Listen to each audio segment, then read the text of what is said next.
NFL free agency is well underway, and the NFL draft will be here before you know it. And if you want to stay in the know on all things Dallas Cowboys, the news, the rumors, free agency draft, all of it in between, you've come to the right spot. Hit that big red button and subscribe to the #1 Cowboys YouTube channel out there.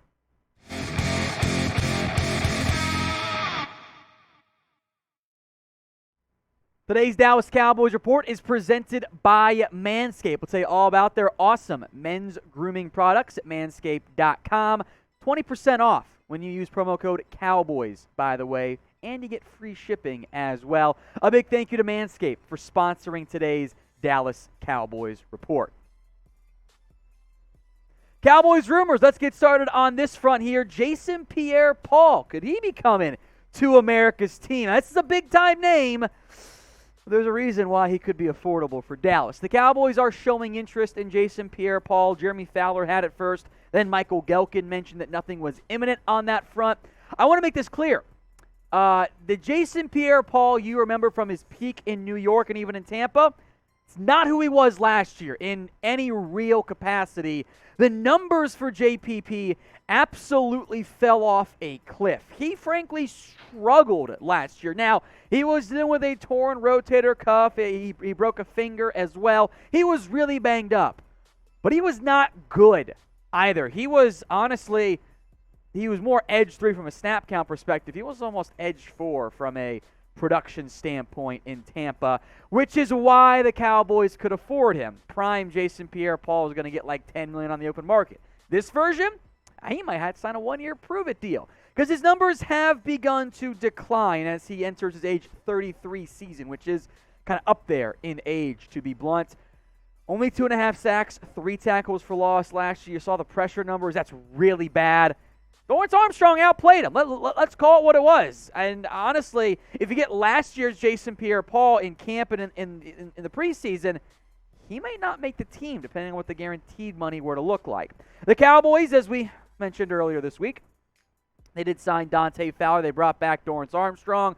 So they could be fine at edge. I don't love the grouping. It's not as good as it would have been in terms of had you retained Randy Gregory, but it's not that far behind. I don't think it has to be. We'll see which Dante Fowler shows up. We'll see if Dorrance Armstrong, fingers crossed, can have another massive breakout year. It's a big year last year for Day. Hope that continues. Maybe Chauncey Golston becomes something. And, of course, you'd be able to have Micah Parsons in a part-time edge rusher, hybrid flex type of role. So when it comes to Jason Pierre-Paul, more thoughts coming up here, but do you want to sign JPP? Y for yes or N for no? Head down to the comment section and let me know how you're feeling about this potential move. I'm okay with it. I'm fine with it. I would not be like, yeah, JPP, we're Super Bowl bust. That's not what I'd be saying. He wasn't good last year. He wasn't. But I'm okay with cheap signings.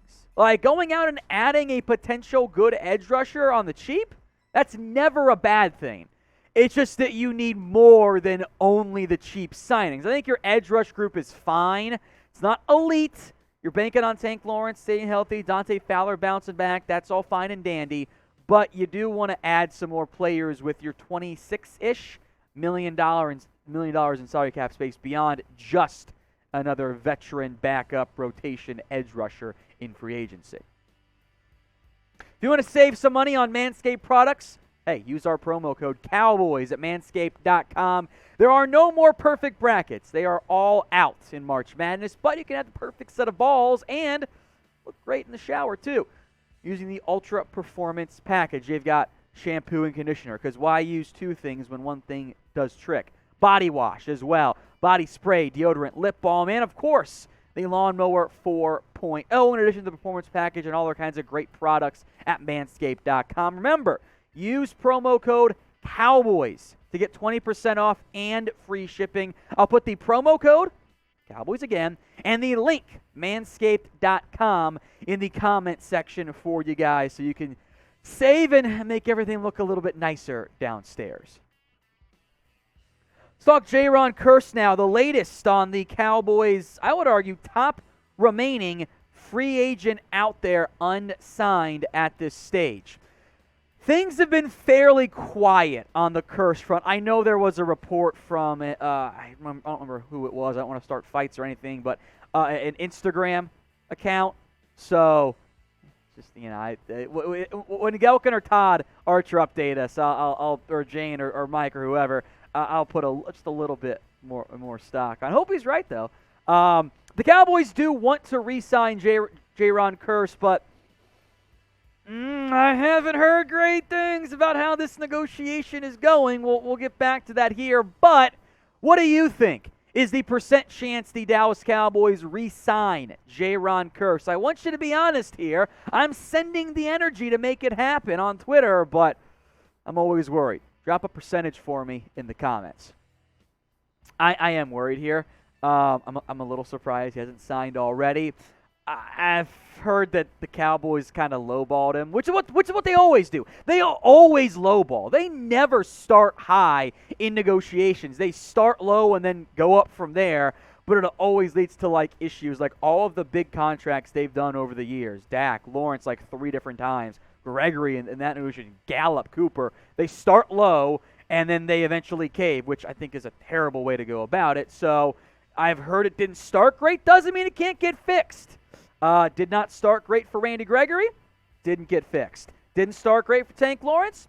Got fixed. And I want this to get fixed. Jayron Kearse was so wildly impressive this year. I think you really want to bring him back because you're thin at safety without him. Malik Hooker's back on a 2-year, $8 million deal. I should say up to $8 million. Donovan Wilson is kind of out of sight, out of mind because he was hurt so much last year. But you probably want him as your safety 3 more so than a safety 2 or safety 1. So I would very much like to go out and retain Jayron Kearse. I want that to happen. I also understand this. I don't know if Jayron Kearse is going to take any type of discount to come back to Dallas. This is his first and best and maybe only ideal opportunity to really cash in on the open market. He's coming off a big-time year. He hit free agency. He wants to ball out and get paid. I understand. This is his first chance at really true life-changing money. So if he leaves Dallas, I ain't going to be that mad at him. I just hope the Cowboys and Kearse can come to an agreement that works for both sides, given Catboys' inclinations and all of the salary cap space they have right now. To the Bobby Wagner side, quiet. It's suspiciously so on the Bobby Wagner front. The last report was that the Cowboys were in the mix. They're one of the top secondary contenders. There was a team Wagner wanted to go to. No one knows what that team is. I'll say this. The longer it goes without Bobby Wagner finding a new destination, I think that helps the Cowboys' chances of bringing him back, although I will make note the linebacker market has been very slow to develop, maybe because everyone else is waiting on Bobby Wagner to sign. We'll spend some more time here on Wagner and Randy Gregory in a minute. But name a free agent who you want the Dallas Cowboys to sign. Keep it somewhat realistic just for my own mental health, but it's open season in the comments section. Head down there and let me know. I do think the presence of Dan Quinn helps the Cowboys' perceived chances of being able to land Bobby Wagner. Without Wagner, I don't think that it would be all that likely. I think that Quinn's a big selling point for Bobby Wagner.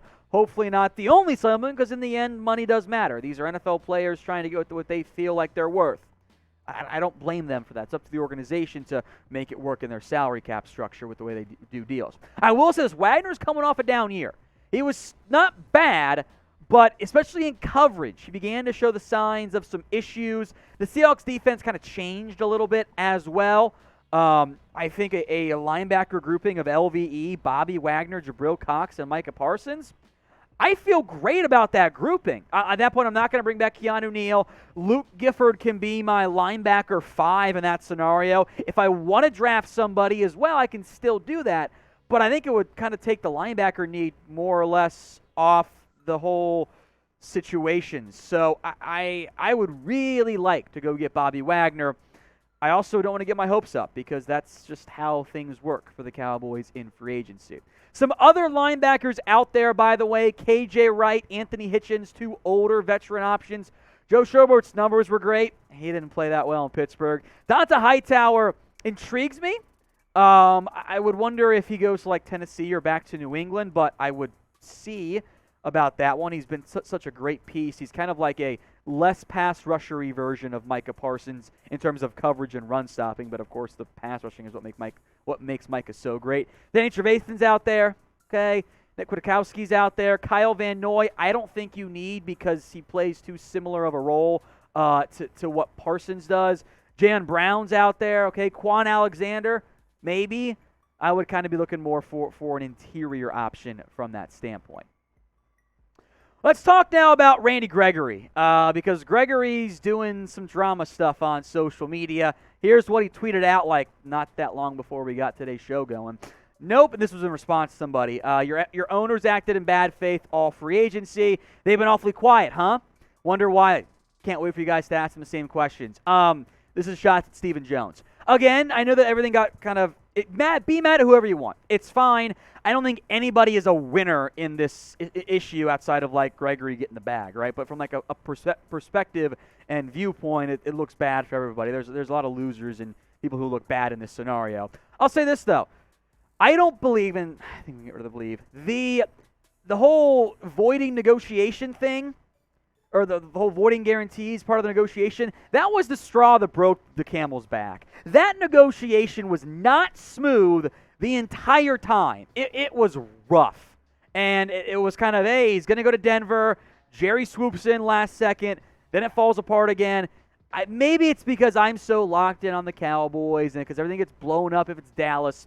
I don't think that's how most negotiations get ran. So you want to be mad at Randy, you want to be mad at Catboy, want to be mad at everyone, want to just be over it like I kind of am. That's all fine. I get it. But the Cowboys still got to figure out how to fully replace him. Hopefully Dante Fowler's a nice beginning there, but Cowboys Twitter is in rare form, and that is not a good thing for me today.